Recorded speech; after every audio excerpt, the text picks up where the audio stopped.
Special greetings to the Honorable Sdumo Dlamini, our Deputy Minister of Agriculture, Land Reform and Rural Development, Archbishop Thabo Makgoba, who is the Anglican Archbishop of Cape Town of the Anglican Church of Southern Africa, Professor Mahlomo Kgalong, the Vice Chancellor and the Principal of the University of Limpopo.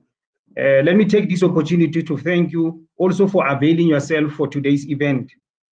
Now, without really wasting any time, ladies and gentlemen, let me take this opportunity to request you all to be at ease, feel at home, and ready yourself as I'm humbly requesting Professor Mahlomo Kgalong to welcome you all. Over to you, Professor. Thank you.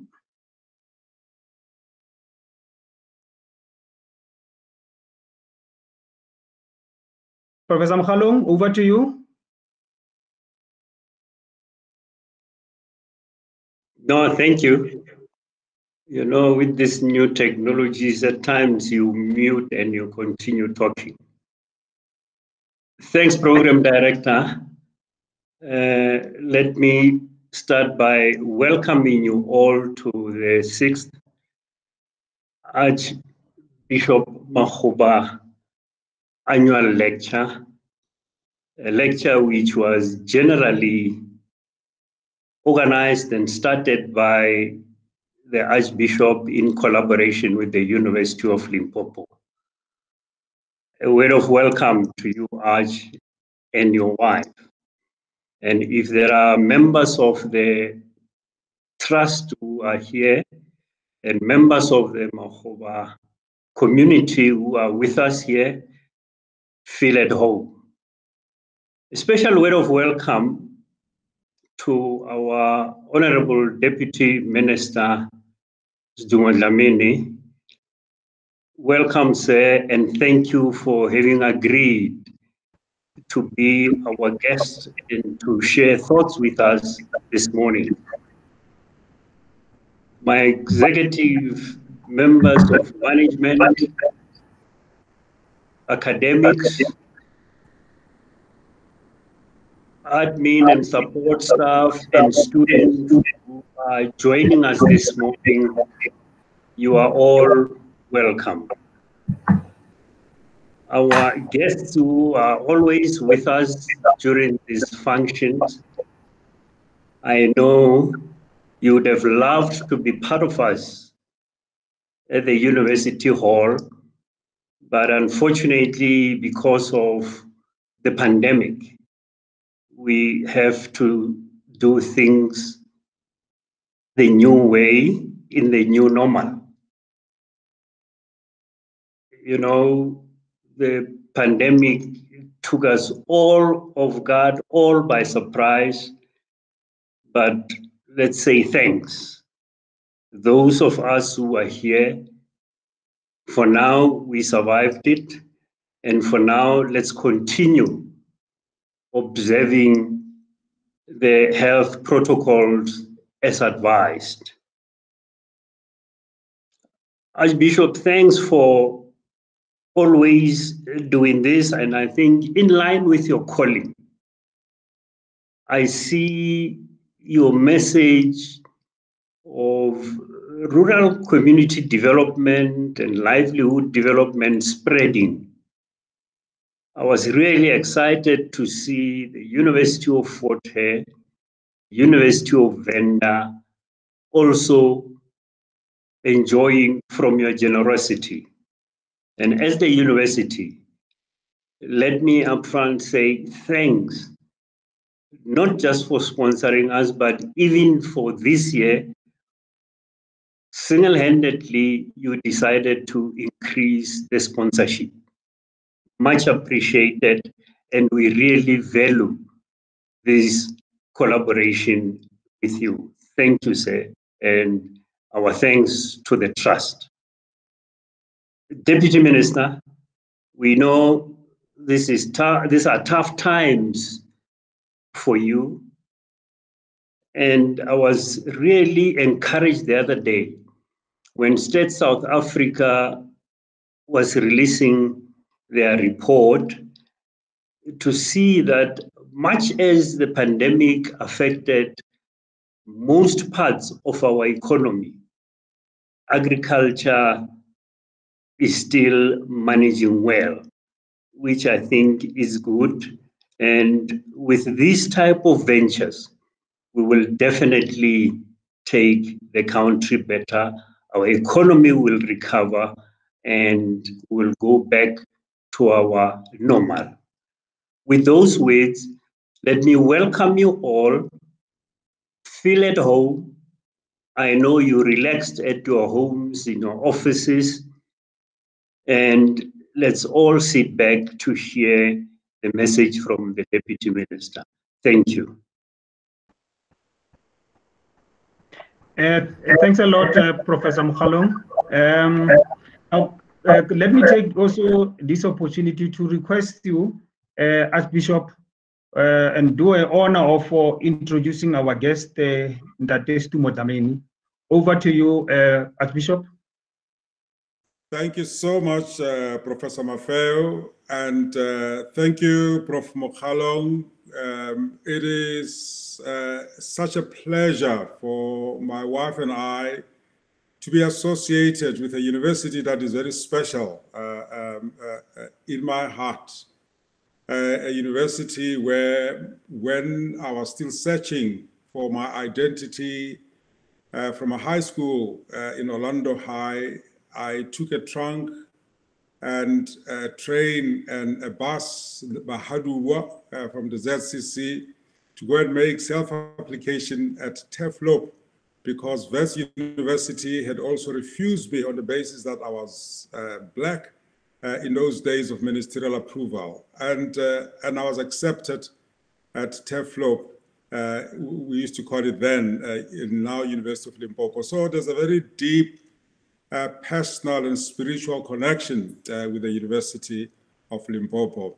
Let alone, Minister Stumo, that when I retire from this urban context in Cape Town, my home is just literally 20 minutes drive from the university, just down in the valley in Makhubas Kloof.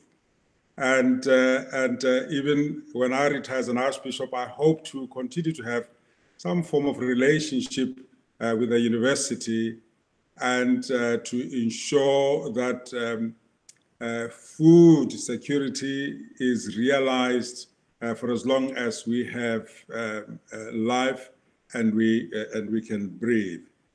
And so the trust briefly has got three legacy area: food security, education, development, and what we call electronic library. And so what you're speaking on, Mr. Minister, is very dear to our heart. And so we are so grateful that you could join and address us this morning. And from what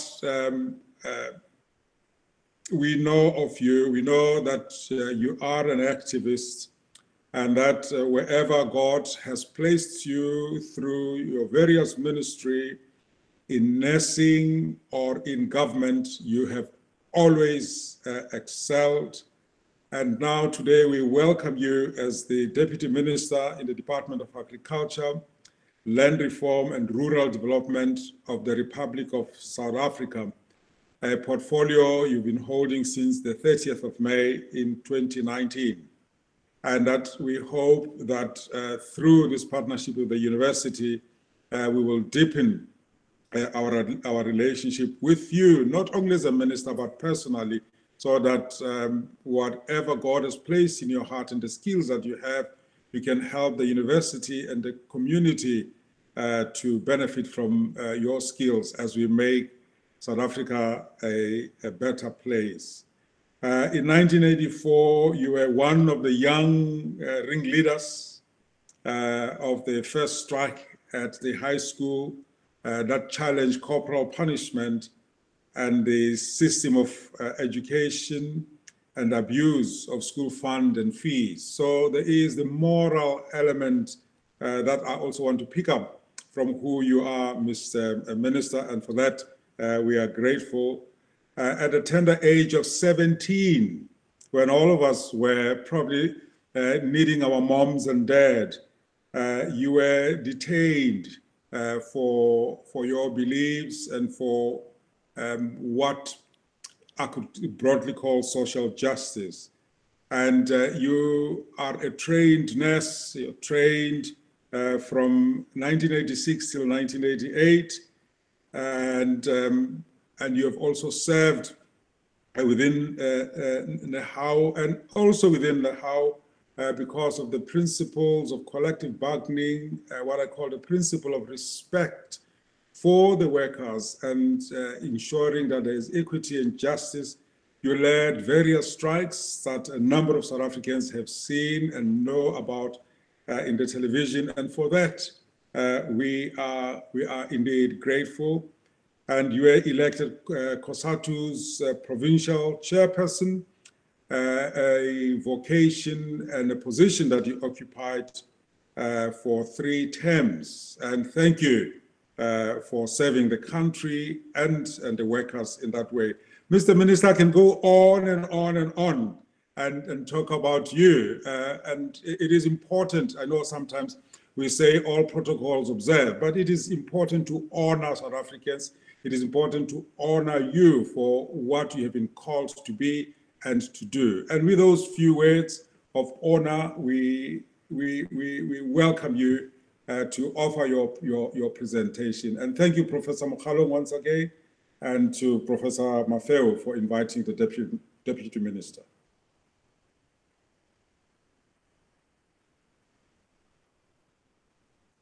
Thank you, Archbishop. Thanks a lot for introducing our guest. As you are preparing, Honorable Deputy Minister, let me bring to the attention of the people who are following us on this in terms of the procedure that we are going to follow. I have just presented something on our screen here. Important note.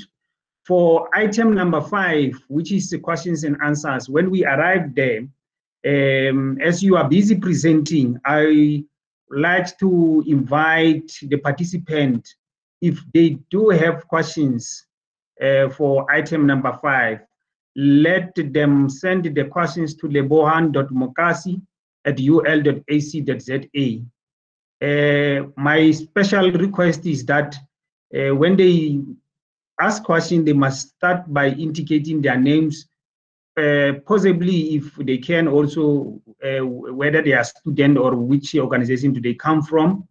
And we will take a maximum of at least 2 questions per person. But all in all, we don't want to really prolong the item number 5. At most, we will take 7 questions, which in total, if those 7 people ask questions, we will have plus or minus 14 questions. But ideally, that's the arrangement that we are proposing, that they send the questions to lebohan.mokasi@ul.ac.za as you are busy presenting, Deputy Minister, as you are busy going on with your speech. So with those few notes, I think, Deputy Minister, I can hand over to you to start your presentation. Thanks. Thank you very much, Chairperson, and the whole team of the university.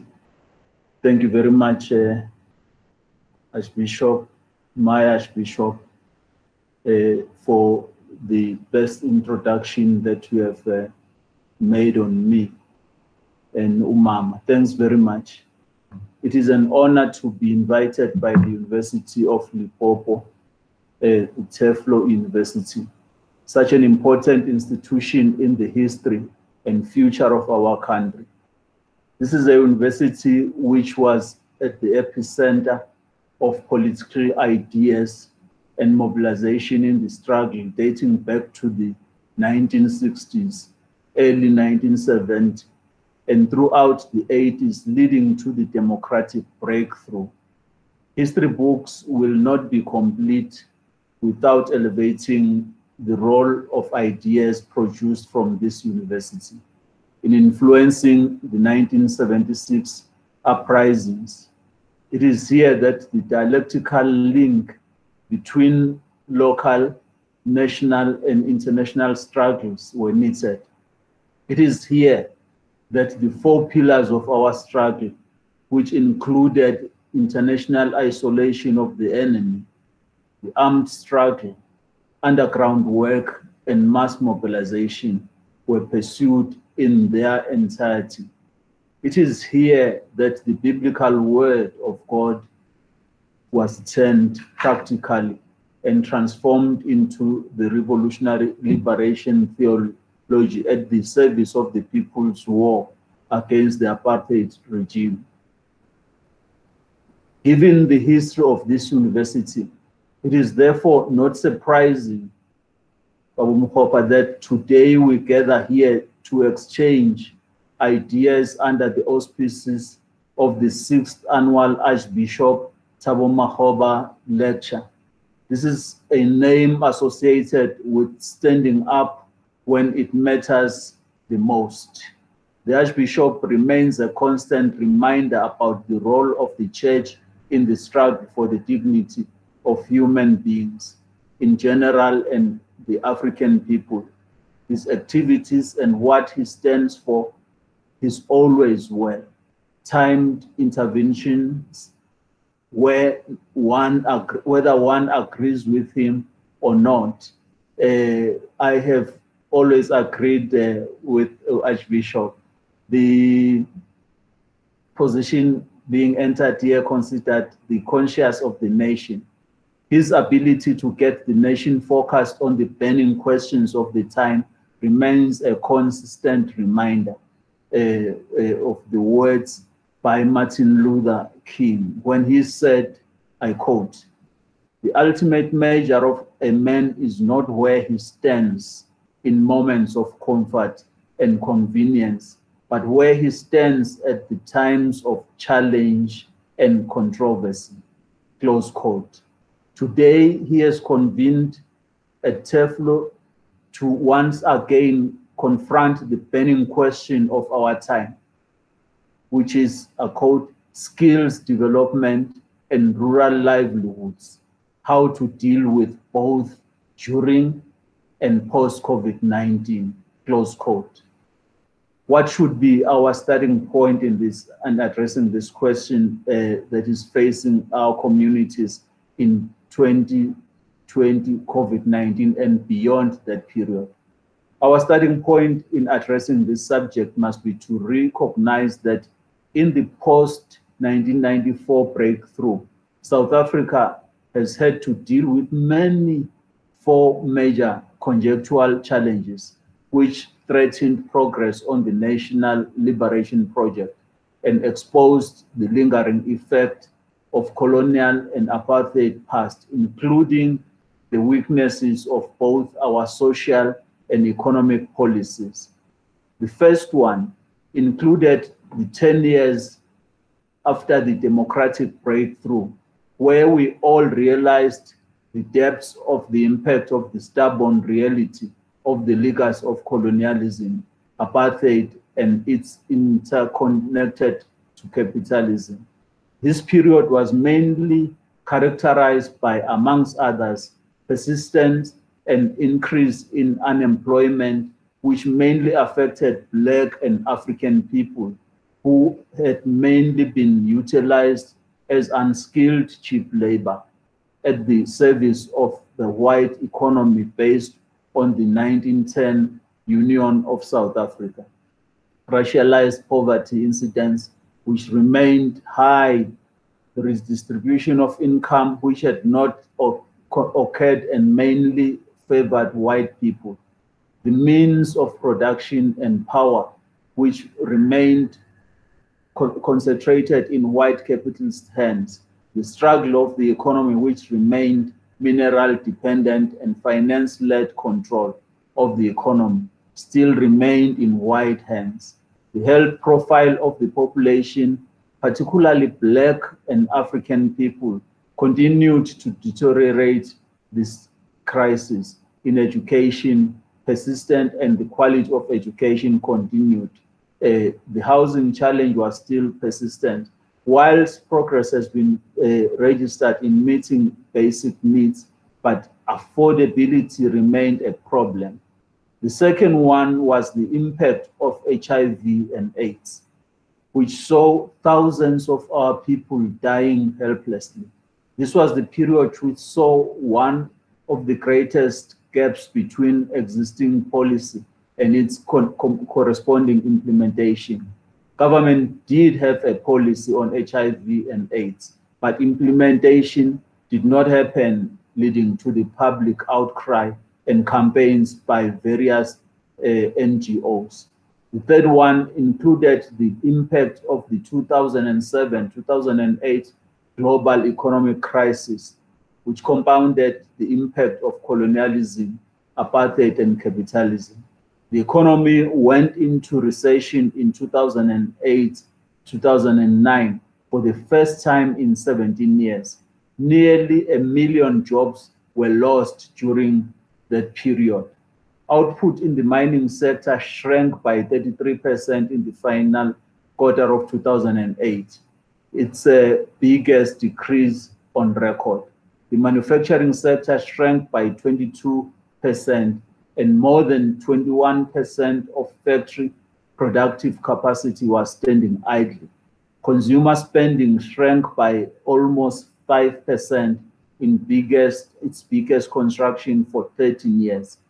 There was a 47% rise in company failures in the first 4 months of 2009, and household debt had risen to about 80% of disposable income.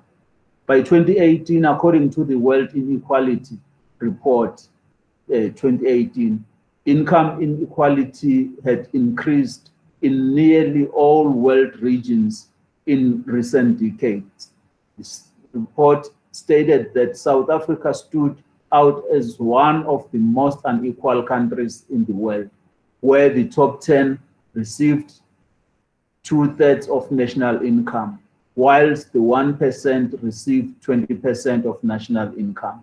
On the other hand, the recent report of the World Bank on behalf of the Department of Planning, Monitoring and Evaluation, which assessed poverty and inequality from 1994 to 2015, found that ours is the most unequal society. In our where high wealth inequality and integration mobility inherited from apartheid saw the disparities being passed down from generation to generation, with signs showing that the situation was worsening. The fourth one, where the Archbishop wants us to speak to today, is the current COVID-19 pandemic, which has seen millions of people in the world and thousands in our country dying helplessly. Given the brief background stated above, it should be clear that the crisis of COVID-19 only added to an already existing crisis caused by hundreds of colonial rule, apartheid years, and the problematic policy choices we have pursued as a democratic state. It is also clear that the above reality was worse from the vast majority of rural people who were unemployed with no access to arable land, who relied on remittances for relatives employed in the urban areas, have no access to technology, who are unskilled, have no access to credit, and even where they were involved in agriculture but had no access to markets. Herein lies the essence and gateway of understanding the nexus between skills development and rural livelihoods, and how to deal with both during this period and post the COVID-19. In South Africa, rural areas are known to be places where people live through farming, and it is where the actual farming for the country is taking place. But the reality is that only 11% of South African land is suitable for farming. South Africa is a water-scarce country. Large concentrations of the rural population are located on land that is unproductive or unsuitable for farming. In many areas, there is complete lack of productive agricultural infrastructure, and there continues to be massive degradation of land due to overcrowded settlements and soil erosion due to lack of infrastructure. South Africa is today faced with a rural economy challenge whose benefits accrue mostly to a minority of white people and enterprises. It has a rural spatial structure challenge, most of which is dominated predominantly by a minority of white people and enterprises. The country has a rural social system challenge where most of the Black population live mainly as migrant workers in metropolitan areas and major cities, informal dwellers in rural towns, farm workers on commercial white farms, and subsistence farmers in communal areas. In the former homelands, 61% of households live on less than the international poverty line of US dollars $2 a day, or about 1,600 rands a month for the average household of 4. In contrast, 45% households live on less than the international poverty line of the US dollars $2 per day, or about 1,600 a month for the average household of 4 in the commercial farming regions. And 38% of households live on less than 2 USD a day, or about 1,600 rands a month for the average household of 4 in urban areas. Former homeland regions faced serious structural problems of damaging economic climate, stagnant economic growth, declining per capita income, spiraling debt problem, and rising unemployment. They have too few educators, police, too few health workers, many of whom are underqualified. They also suffer from severe economic and social infrastructure, underinvestment, decay of the social fabric. The natural resources are depleted by population pressure and the need of land for farming, residential, commercial, industrial, and general amenities. Natural resources problems also include overgrazing, soil and water contamination, depletion of woodlands, deterioration of irrigation systems, and overfishing. The reality continues to this day in our country. As we speak today, the reality of rural areas in South Africa means the following few things. A development that exclusively focused on service delivery without being sufficiently focused on the spatial, structural community mobilization and solidarity dimension of development. Secondly, a rural economy that still largely reflects South Africa's past being divided between a few large commercial agribusiness enterprises, still predominantly white, and many small communal and structural and traditional lands which are predominantly Black owned.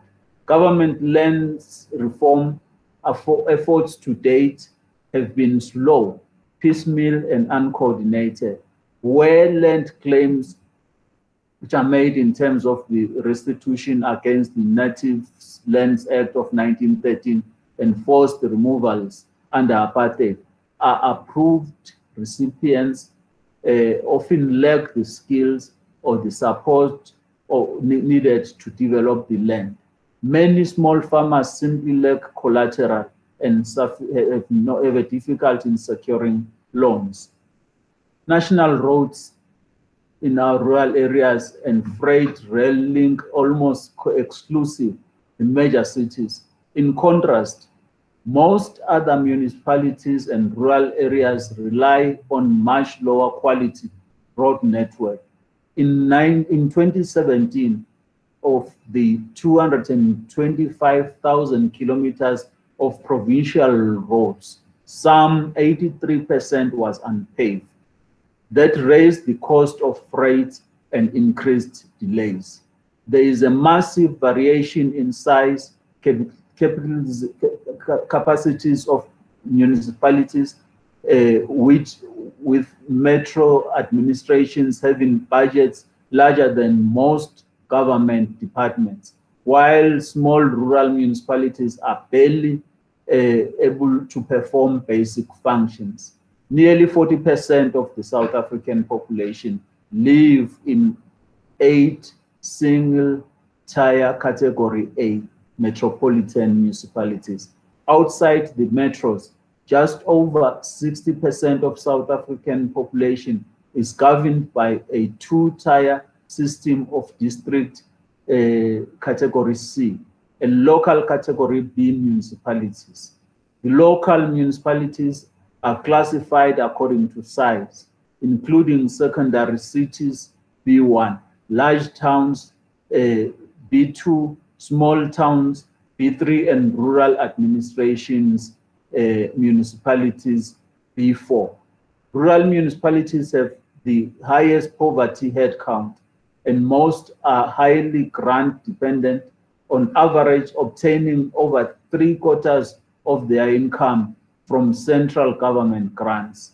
Small towns rely on national grants for about 44% of their revenue and have a higher poverty headcount than large municipalities. District municipalities display the highest degree of grant dependence, over 80%, regardless of whether they are water service authorities or not.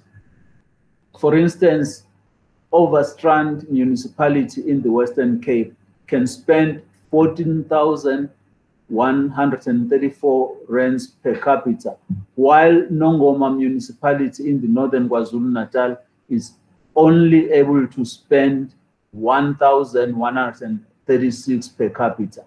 Furthermore, almost a third of the population live in communal areas under traditional leadership, which largely remains outside the local government tax base and municipal planning system. The linked to this base has been the glaring inability to transform apartheid spatial patterns. What this means is that for the rural people, the lockdown rules, which resulted to the closing the gap or closing the economy as necessary response to containing the spread of the virus, meant the shutting of yet the only remaining door of survival. This unskilled labor force, which had come to urban areas, were facing retrenchments. Informal economy, which had become an alternative, was also no longer viable. Generally, in the world, even beyond the borders of South Africa, the following trends had emerged in rural areas. Generally, in the world, it has been argued that rural areas have a large share of population who are at the higher risk for severe illnesses, notably the elderly and the poor. It is where there was much less diversified economy. A high share of workers in essential jobs in agriculture, food processing, coupled with a limited capability to undertake these jobs for home. This makes the telenetwork social distancing much harder in the rural areas. Lower incomes and lower savings may have forced rural people to continue to work and not to visit the hospital when needed. Health centers that are typically not well suited for dealing with COVID-19, they are lacking the structures like your ICU and fewer doctors and specialized skills. Larger distance to access hospitals, testing centers, a large digital divide with lower accessibility to internet.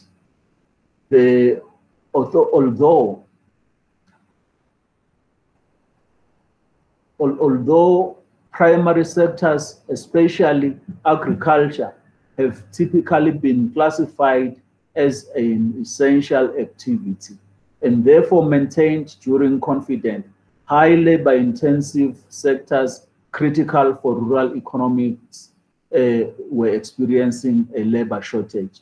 Shortages of seasonal and temporal workers have been a significant challenge, with some jurisdictions reliant on foreign seasonal workers, indicating they may lose a planting season as a result of border closures that have impeded the flow of labor.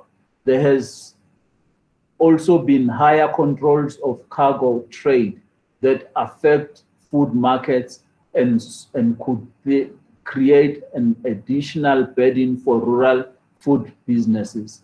The current crisis is also disrupting the functioning of food supply chains, in particular through labor shortages and disruptions to transport and logistics services. These disruptions were affecting the agro-food section in some rural regions, driving down prices of food products and putting pressure on business. For example, in the UK, a quarter of dairy farms have become financially unviable because of falls in milk demands. The impact of food demand has been particularly severe for suppliers to tourism on the aviation sector.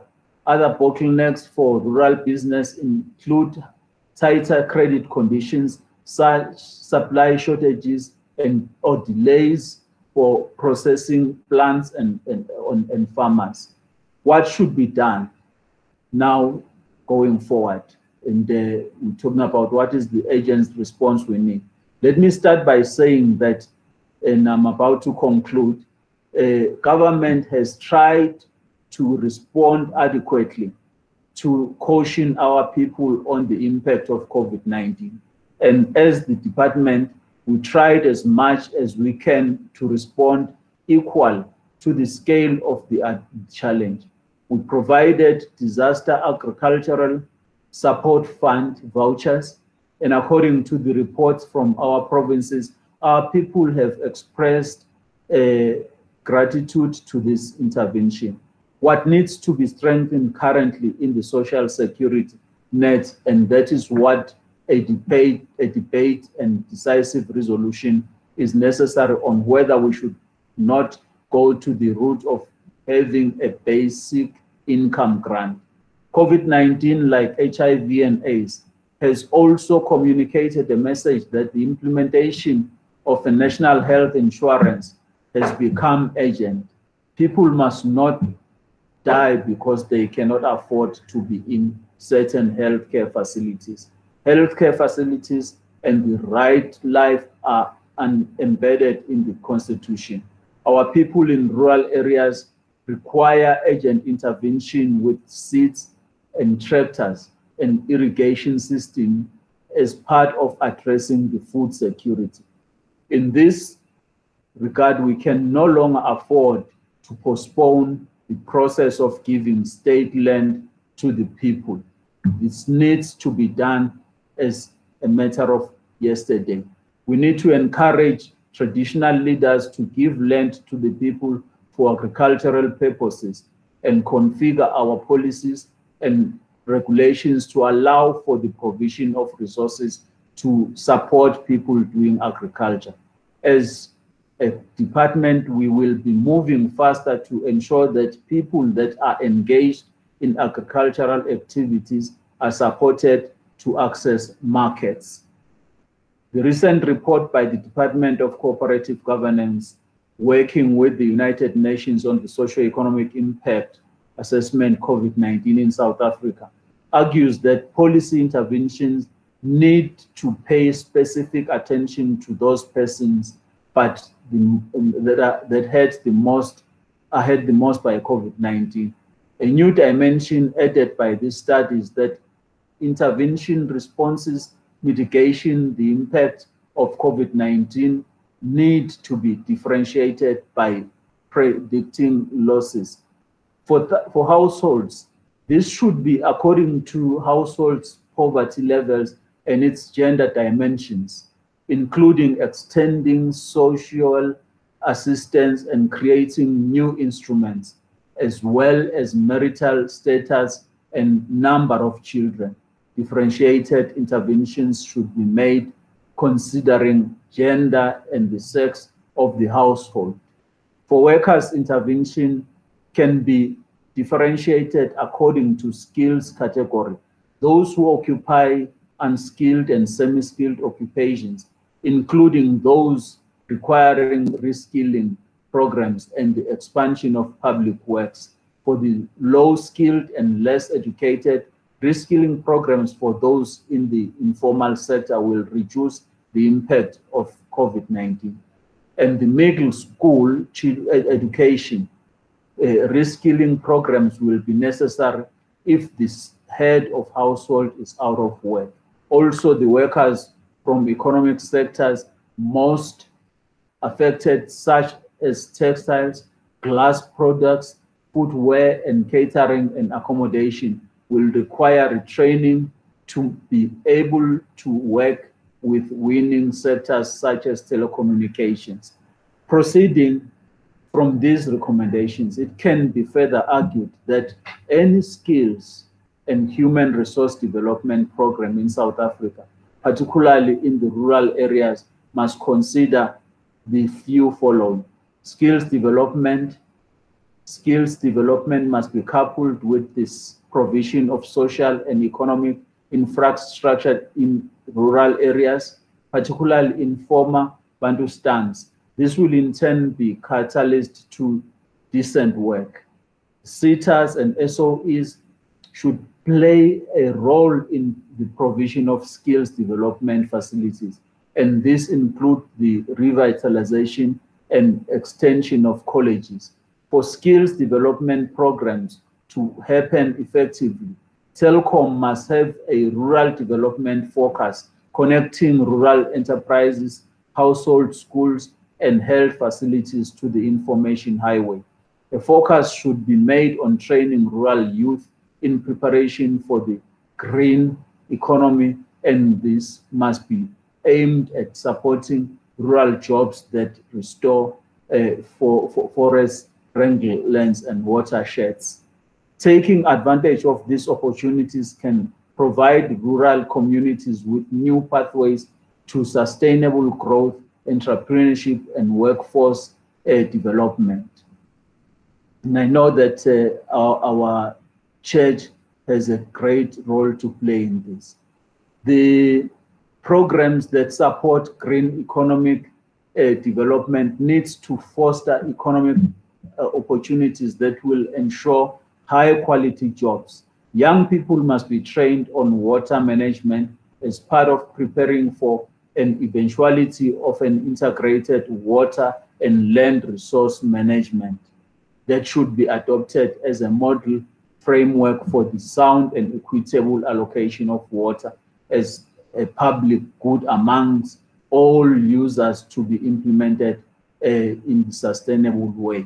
Training programs for the rural people must also seek to bridge the gap between formal education and workplace experience. Training in rural communities must be devoid of profit making in the skills development and training programs. It must be linked SETA directly with further education and training. Make ABET available for workers and rural communities to facilitate working class and poor communities' access to training programs. Place emphasis on apprenticeship training with a heavy focus on full 4-year qualifications. Ensure that universities and further education and training institutions find ways to increase the recognition of prior learning in the course offering. And I conclude, it is not a reality until it is done. It cannot be said to be impossible if it is not done. The test of our ideas will be in the court of real life.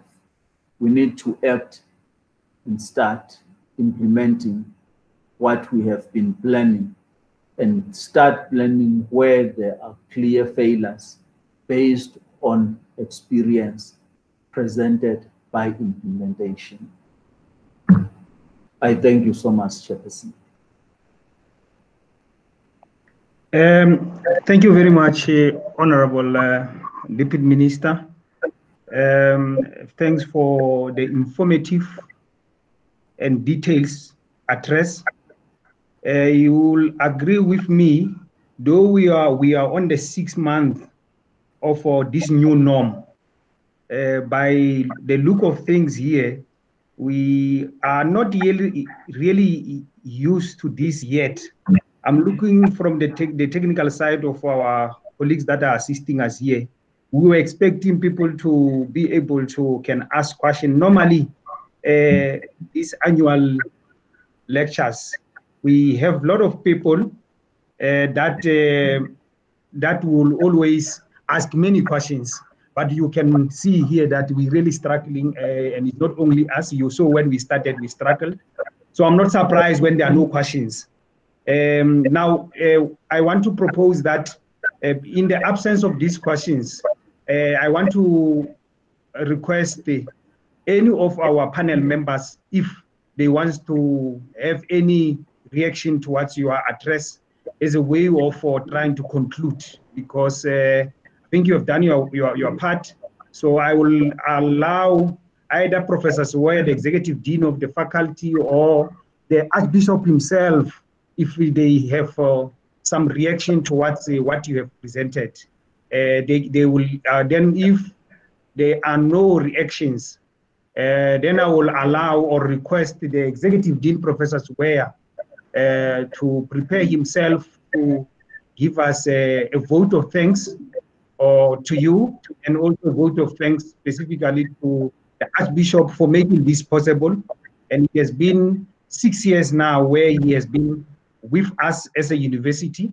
Archbishop, you will agree with me that though we tried very hard that we make sure that this materialize, is not the usual one where it's full of music, full of entertainment, people energized, people ready to ask questions. But we shall live on, like you have indicated. This is a new norm. So I don't know whether, Archbishop, you have any reaction towards the address of the Deputy Minister. Over to you. Thank you so much, Professor Maffeo, and Minister. Thank you so much for your speech. Really, it is powerful. It has shown us a different way of doing things, and I'm sure the trustees that are in Johannesburg, Dr. Gloria Sirobe, who is busy also with Solidarity Fund matters, and Dr. Louisa Mujela also are watching, and some of my staff. This is brilliant, Minister. I was also touched by what you call the Telkom being involved in skills development and rural livelihoods. We're using IT now. I can imagine Telkom partnering with the University of Limpopo and the department in order to be what you call an information highway in that R71, and linking the universities and offering training programs. And I was touched by the fact that these training programs also need to be accessible, such that those that need them the most have the opportunity to be trained. And your emphasis also on apprenticeship. That was just excellent. And the Makobas that are listening, some of them will say, you see, Warra, we didn't go to Teflo. but we've been working in the farms. We want a particular certificate to say we also went to TEFLOP, and what you have to pay for that certificate. But I think at the heart of that is what you're talking about, the importance of recognition of prior learning for them. So I'm full of praises, and I've just wanted to pick up those 3 points, and I hope that Professor Maffeo and the Executive Dean and my dear friend, the Rector, will really take you up on those and see what can be done as a partnership with your department. So thank you so much.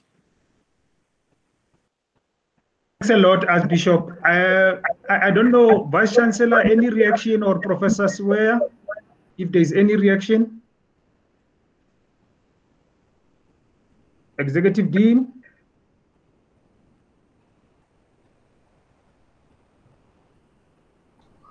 Let's hear the Vice Chancellor.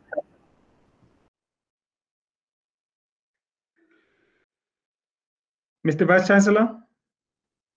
Thanks once more, and thanks to the Deputy Minister for that informative and challenging thoughts which he shared with us. I think as a university, I'm sure my colleagues in the Faculty of Science and Agriculture will take that up, and we make sure that we do what is good.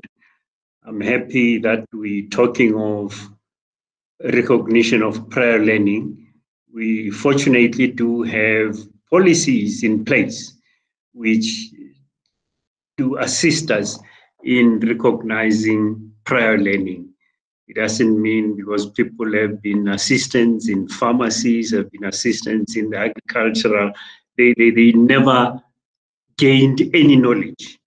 So that is what, as a university, we do appreciate. But all is said and done, Honorable Deputy Minister, thanks for your talk. Thank you very much, Professor Mokgalong. Professor Siweya, I want to request you to prepare yourself for a vote of thanks, but let me take this opportunity as the program director specifically to thank you, Minister, for your time once again and the informative speech. Archbishop Dr. Makgoba, Lemmeme Makgoba, re leboha nako ya lona, re leboha le the opportunity that you are giving us as a university to be able every year to have this annual lecture. And I really want to take this opportunity that since I joined this office of the Director of School of Agriculture, I have been participating in this particular guest lecture, and it has grown in bound.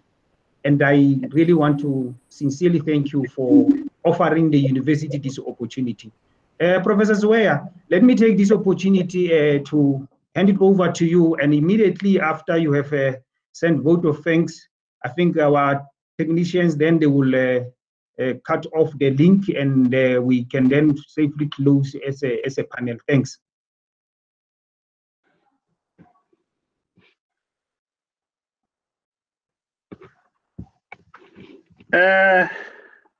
Program Director Rico Levo, like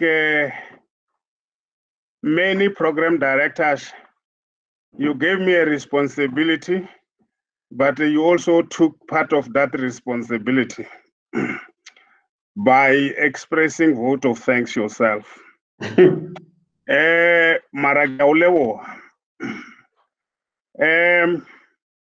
On behalf of the university community, I would like to thank the Vice Chancellor and Principal of the University of Limpopo, Professor Matlho Mokgalong, for taking time from his busy schedule to attend and officiate at this annual event of the university, which is located in the Faculty of Science and Agriculture.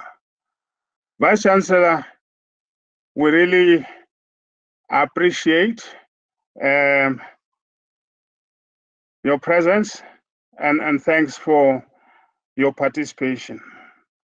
Now, Vice Chancellor, on your behalf and on behalf of University Executive Management, allow me to express our sincerest appreciation of the Archbishop and his dear wife for his relationship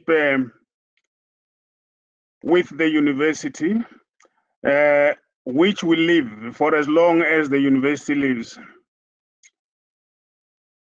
We want to also acknowledge and thank the office staff in the office of the Arch who work behind the scenes to make this event the success it is. In the same spirit, Vice Chancellor, on your behalf, allow me to thank our Deputy Minister of Agriculture, Land Reform and Rural Development, Honorable MP Sidumo Dlamini. Dumela Ntate. Thank you so much. We want to thank you for sharing your valuable time with the University of Limpopo and for the opportunities that you have indicated. I want to delegate right now that the program director has listened very carefully. The speech has been recorded, and as soon as things is up, we will want him as a University of Limpopo to approach the department and so that we see how best we can leverage some of these opportunities for the benefit of our youth. For your information, Deputy Minister, the Archbishop Thabo Makgoba has made the family farm at Makgoba's Kloof available to the Faculty of Science and Agriculture for training of our students in the various areas in agricultural sciences. For that, as a university and as a faculty, we really appreciate, and we promise the Arch that the Vice Chancellor is here.